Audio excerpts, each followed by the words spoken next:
하고 좀 넘어갈게요. 아까 다 얘기했는데 지금 보니까요. 그 TV조선에서 그 이야기를 했는데 계엄 선포가 10시 25분입니다. 그 다음에 홍장원이가 저기 뭡니까 그 10시 14 그러니까 38분에 이 뭡니까 공터에 도착했더라고요. 그 다음에 제일 첫 번째 통화가 10시 46분입니다. 이게 여인영하고 통화거든요. 여인영 누구냐면 방첩사령관이잖아요. 명단을 받았다는 거 아닙니까? 그 다 체포해. 근데 대통령하고 두 번째 대통령 첫 번째 통화는 계엄 전이니까 그거는 대통령 그런 지시가 없었고, 예?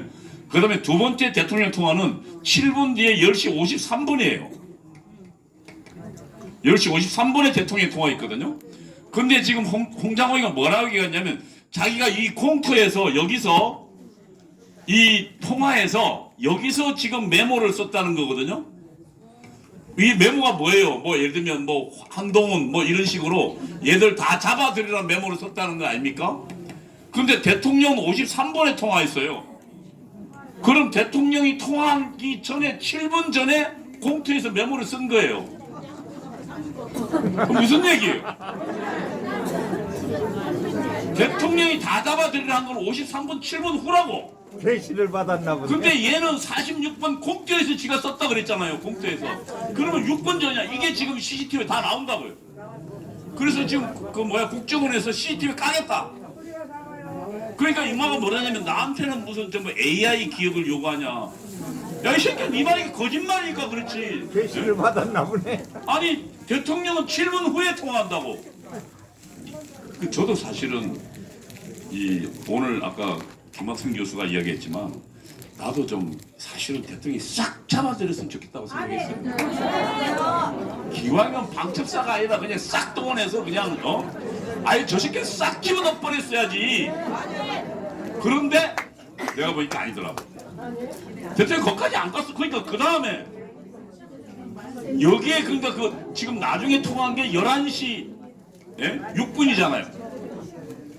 이게 여인영하고 또 통화해요. 여인영. 그럼 무슨 얘기야? 대통령하고 통화하고는 이 내용하고는 이 메모가 여기도 가짜고 여기도 가짜예요. 그렇잖아요. 아까 김학성 교수가 그 이야기 한 겁니다. 그런데 이 이야기를 저는 하려고 하는 게 아니라 그러면 이 탄핵 공작이 어떻게 시작됐느냐. 제가 보기에는 맨 먼저 탄핵에 대한 기획은 우선 문재인 때 국정원에 누가 들어가 있었어요? 박선원이가 들어가 있어요.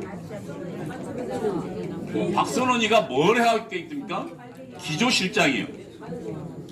기조실장이 뭐냐면 인사하고 돈을 다 치고 인사는 뭐냐면 누구 승진시킬 거냐 해임학교냐에 대한 그걸 최종 결정권을 쥐고 있는 게 기조실장이다. 그 다음에 돈을 다 쥐고 있어요. 그러면 공작 활동하려면 누구한테 돈 받아야 돼요? 누구한테 보고해야 돼요? 박선원한테. 근데 이 박선원이 제가 설명했지만 누구라고요? 1심의 간첩이에요. 1심에. 이미 1심의 간첩단에서 북한으로 약 그러니까 80만 건이 넘어갔다고요. 80만 건이 트럭으로 큰 대형수로 2대 분량이야. A4 용지로 뽑아보니까 이게 들어갔는데 핵심되는 증거가 여기서부터 나오고 여기서 근데 그러면 기조실장 이거는 기조실장 그 뭐야 그 문재인 정부고 노무현 정부 2006년도예요. 2006년도 노무현 정부 얘가 뭐 했냐면 안보전략비서관이야. 청와대. 이게 NSC의 가장 핵심 비서관이야. 근데 이 녀석이 안보전략비서관이면서 그러니까 노무현 때요. 1심에 넘겼다는 거야. 그래서 국정원에서 수사를 했다고. 보니까 이 80만 건이 일로에서 넘어간 거야. 일로에서. 여기에서 1심에 이게 왜 그러냐면 이정훈이라는 놈이 있었어요. 1심의 간첩 중에. 이정훈이가 누구냐면 얘가 그러니까 삼민투 위원장이야. 고려대 삼민투 박선원이도 연대 삼민투 위원장이야. 그래서 얘들이 뭘 기획했냐면 이 85년도에 미 문화원 점거 농성 사건을 함께 기획한 놈들이야. 그럼 둘이가 친해요, 안 친해요? 이정호는 고대 삼민투 위원장이고 그 다음에 연대 삼민투 위원장은 박선원이야. 둘이가 아주 친해. 그렇죠? 근데 얘가 1심의 간첩 핵심이야. 얘가. 그러니까 누구를 통해서? 박선원이가 누구한테? 얘한테 준 거야. 그리고 얘는 어디로? 국회로 보내고. 그런데 이 수사하다가 어떻게 됐어요? 노머리가 길길이 뛰어서 국정원장이 목이 잘렸어요. 그리고 수사를 안 했으니까 얘는 어떻게 했어요? 살아남았겠죠. 그리고 얘가 그 다음에 노무현 정권 말고 문재인 정권에는 기조실장 갔다가 어디로 갔어요? 그 다음에 1차장 갔어요. 실제로 안기부를, 그러니까 국정원을 장악한 거예요. 국정원 장악했다는, 주사파가 국정원을 장악했다는 증거가 뭐예요? 국정원에 그 사진 하나 있을 거예요. 저 뭐야, 국정원 그 비석 사진 한번 찾아봐요. 국정원 비석 사진에 보면 거기에 국정원이 이제 맨 처음 들어가면 정문에 보이는 거 어디에 한번 보여주세요. 이거 보세요. 국가 국민을 위한 한없는 충성과 헌신. 저 글씨체가 누구냐면 신영복체예요.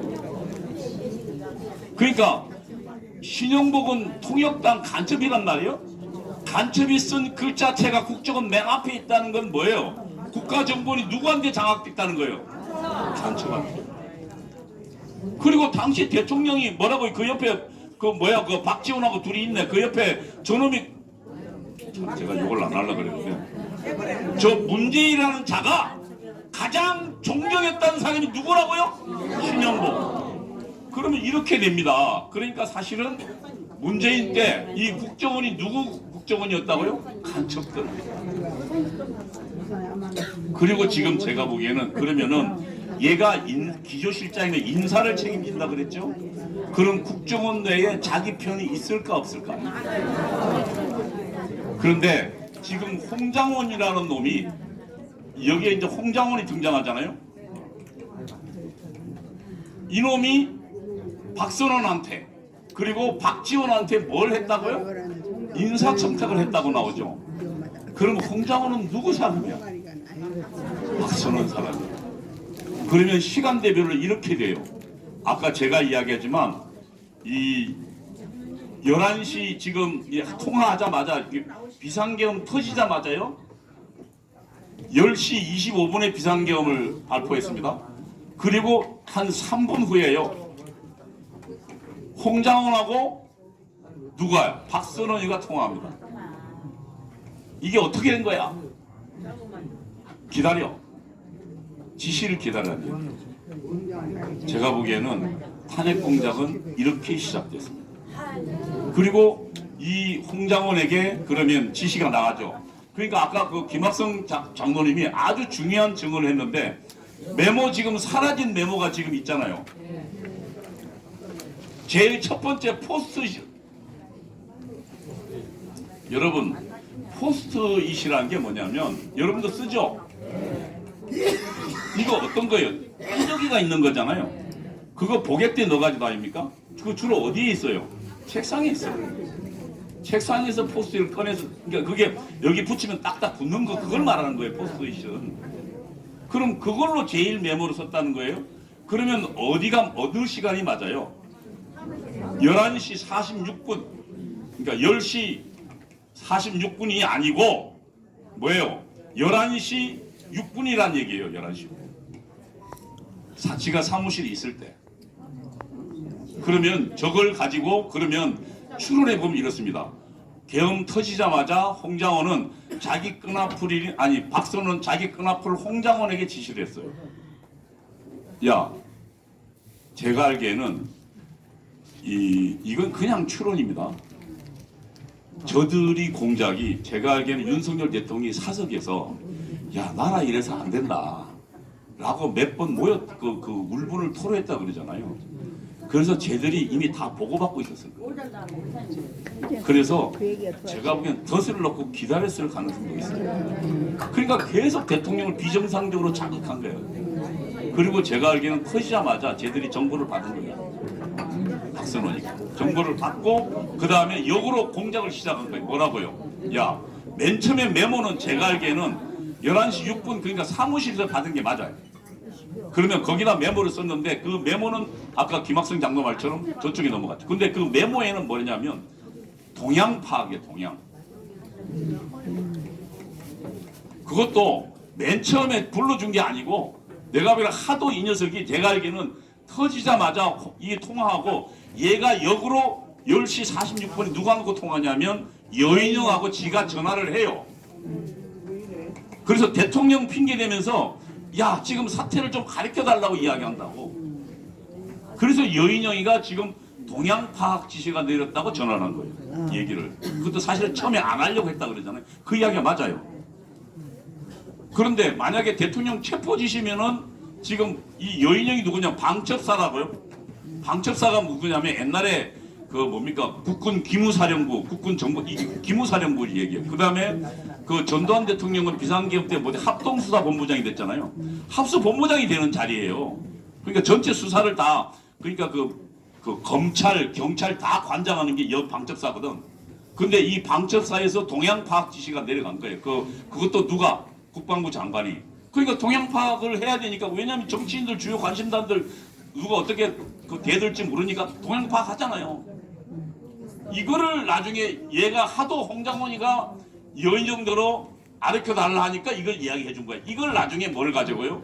그걸 가지고 체포 명단으로 바꾼 거예요. 그리고 지금 그게 대통령이 완전히 탄핵으로 간 거예요. 저는 지금 여기에 곽종근도 결국 거기에 연루되어 있습니다.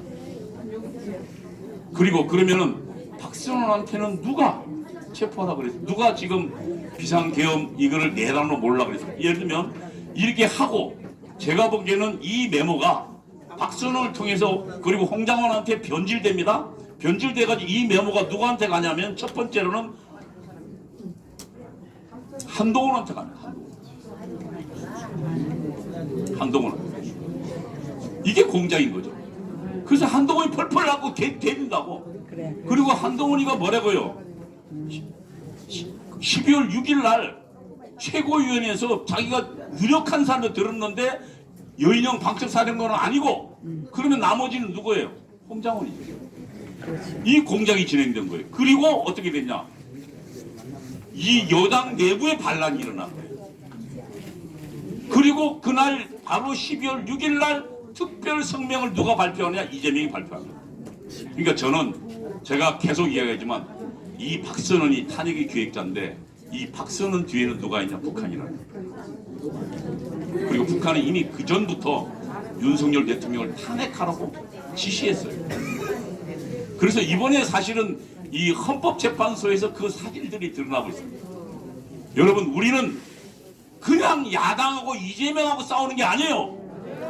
북한을 등이 없고 북한의 공작을 일삼는 간첩들 그리고 그걸 등이 없는 이재명과 싸우고 있는 겁니다. 여러분 우리가 이번에 대통령을 구출하지 못한다면 우리 대통령을 누구에게 뺏기는 겁니까? 북한에게 뺏기는 겁니다. 근데 하나만 제가 말씀드릴게요.